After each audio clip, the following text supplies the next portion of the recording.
Hey everyone, welcome to the Jeremiah Patterson Show. If you are a paid member, I believe, of the Founders Club, you are seeing this video first. So thank you so very much for your support, and thank you for supporting the Jeremiah Patterson Show at tjpsnews.com.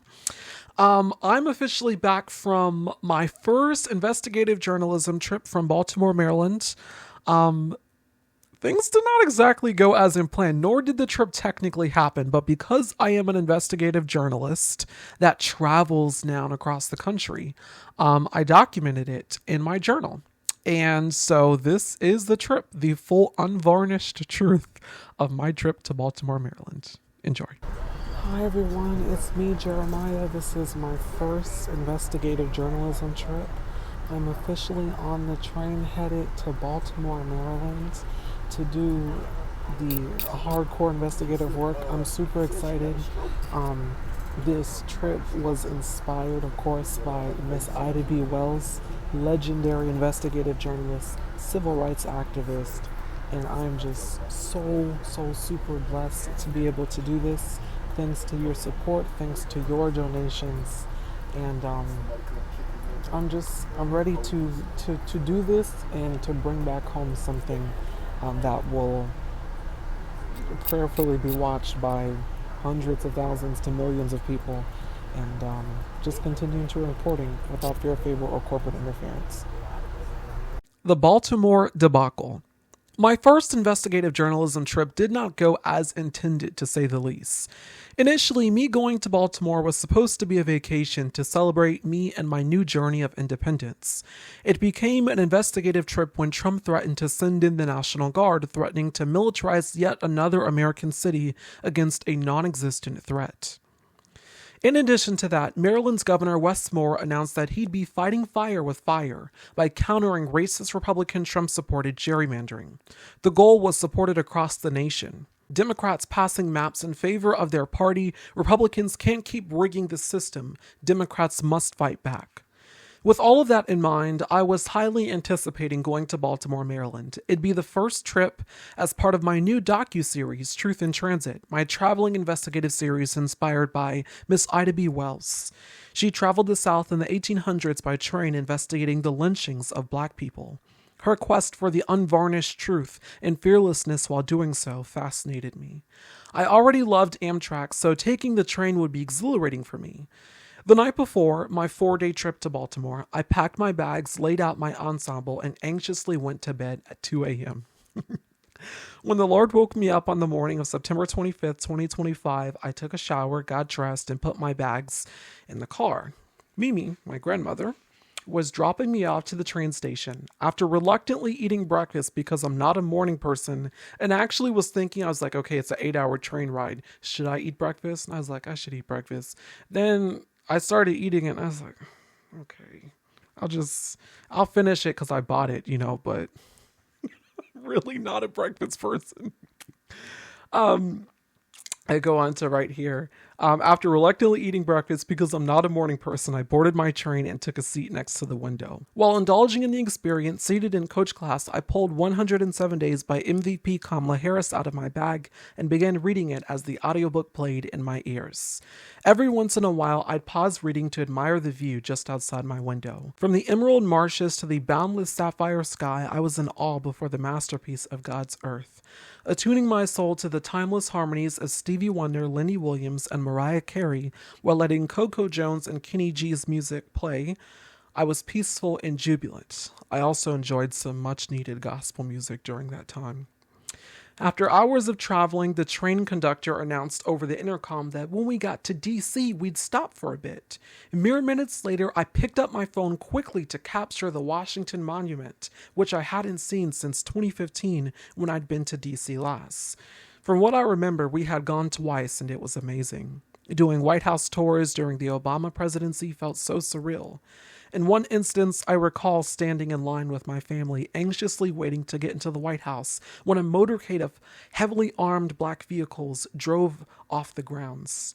The whole crowd was stunned. Conversations ensued, speculating about who it could be. I instantly believed it was President Obama, but later found out that it was the first daughters, Malia and Sasha. On other instances, we got stuck in a snow blitz and my mom's phone had frozen because of the frigid temperatures, so we braved through the weather and eventually made our way back to our hotel. One time, we went up the extensive historic staircase of the Lincoln Memorial and found an obscure elevator to the right, which transported us back down. All this to say, I'm no stranger to DC. I've even been to the US Capitol building. I began texting family, confidants, and journalists in my phone. The exuberance I felt seeing DC again soon evaporated after a notification from The Guardian appeared on my phone, breaking the story that former FBI Director James Comey had been indicted. I briefly glanced outside and noticed that we had just passed DOJ, the Department of Justice. I felt repulsed, but also surprised. We were warned, and also the evisceration of the rule of law, the targeting of Trump's enemies was already happening. Finally, we had arrived in Baltimore after 8 hours of travel. I stepped off the train with my bags, walking fast through the crowded cold Penn Station. I booked my Lyft, arrived at my hotel, and to my surprise, could not check in. The minimum age was 21 years old, which I learned only after reviewing my reservation. I tried desperately to find another hotel by phone and going to multiple other locations. After countless turnaways and growing frustration, I booked a Lyft to the airport. It was dark, it was late, and I was by myself. That was the safest option. While in the car, distraught and enraged, I received a text from my mother that instantly softened my soul and permeated my whole being with a sense of calm. I was okay. God had protected me from something I couldn't see. There were many moments that night where anything could have happened to me, but His grace and the blood of Jesus protected me. It wasn't until I arrived at the airport that I finally, fully realized this truth. I sat down, vulnerable and emotional. I felt the weight of the Spirit and began crying uncontrollably. I was devastated that my trip hadn't happened, but profoundly grateful for the Lord's protection and assured that greater is coming. After 10 hours at the airport, from changing clothes at 2 a.m. to buying a Baltimore hoodie and another copy of 107 Days for my godmother, I flew back home around 12 p.m. on Friday, September 26, 2025. I'm grateful to be home now and will use every ounce of my fiery investigative spirit and passion for my next trip to Durham, North Carolina in just 2 weeks.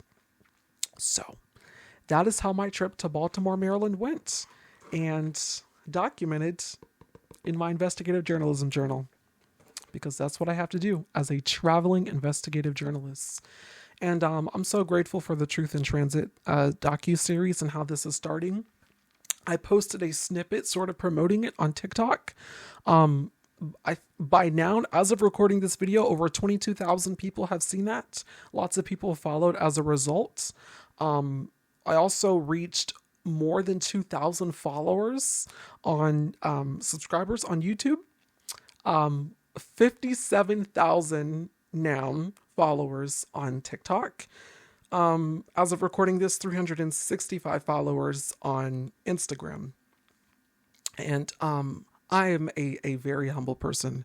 So for me to see numbers like that is shocking, but it's also emotional. And it reminds me of just how truly blessed I am in this journey to be able to do this, especially at a pivotal and a crucial time like this. But I wanted to say thank you to all of those people who have supported my work by subscribing for free, by watching my videos, by liking, sharing, and commenting, and just supporting and elevating my work. It means the world to me. And although this trip to Baltimore, Maryland did not go as planned, I have faith that things will be better going forward. Because for Durham, North Carolina, I am extremely excited about this trip.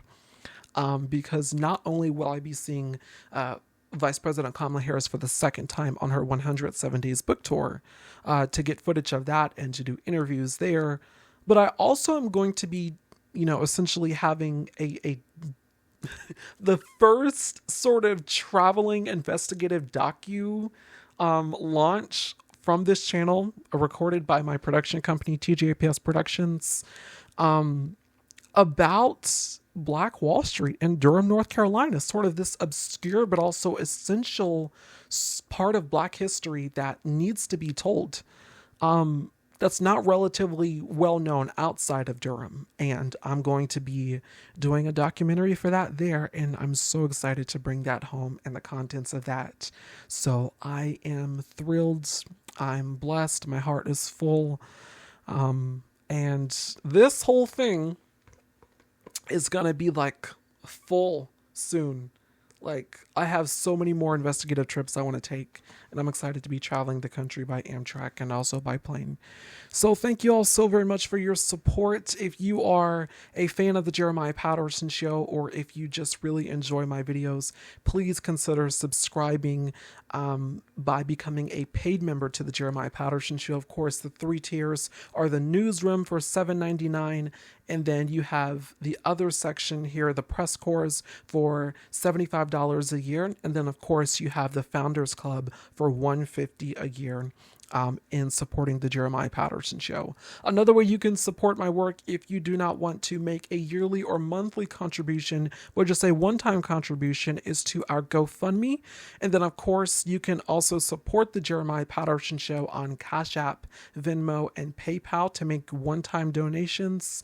And of course, here on the website, tjpsnews.com/truth-in-transit, where you can donate to fund the Truth in Transit missions. And of course, if you have somewhere that you want me to go, please be sure to insert it in the section where you can submit where you want me to go, why you think I should come there, and what's happening in that community that you feel is important enough that it should be broadcasted here on the Jeremiah Patterson Show. So be sure to let me know. I'm excited. I'm always interested in hearing about new things. Thank you very much for watching this episode of the Jeremiah Patterson Show. I hope you will take care. I will see you very soon for more consistent reporting and updates. And of course, I'll see you next week again for the evening news show. And then we're about to start firing off some of these investigative special reports that we have, these virtual investigations, as I anticipate my next traveling ones. So stay tuned, everyone.